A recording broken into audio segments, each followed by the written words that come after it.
Jusqu'à présent, on avait une assiette de cotisation de la CSG qui était largement supérieure à celle des salariés. Basiquement, eux, la cotisation est sur leur brut et donc sans les cotisations patronales, alors que pour nous, on est sur l'ensemble de notre rémunération, y compris nos charges sociales, donc forcément, on avait une assiette qui était supérieure.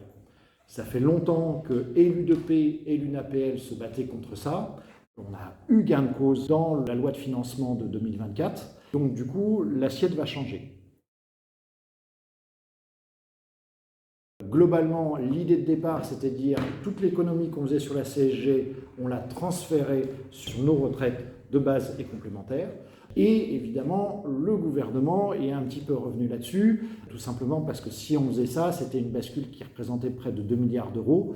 Et vous connaissez le contexte budgétaire de notre nation. On a obtenu une réforme avec plus de paramètres, plus compliquée, mais en gros qui permet quand même une bascule de plus d'1 milliard de CSG vers des cotisations retraite. C'est bien un gain globalement pour l'ensemble des indépendants. Le fait d'avoir intégré différents paramètres fait que malheureusement, il n'y a que 82% des professionnels libéraux qui seront gagnants.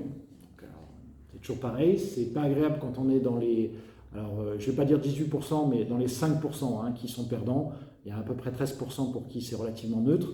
Mais compte tenu du nombre conséquent de professionnels libéraux qui étaient gagnants, on a validé la réforme. Cette réforme, elle va donc entrer en vigueur en 2026 sur les revenus 2025. Le temps 1, c'était de définir les grands critères de cette réforme pour l'ensemble des professionnels libéraux. Le temps 2, maintenant qu'on a défini la baisse de l'assiette, l'abattement de 26%, comment ça allait se faire, ce que ça donnerait sur les cotisations santé, etc.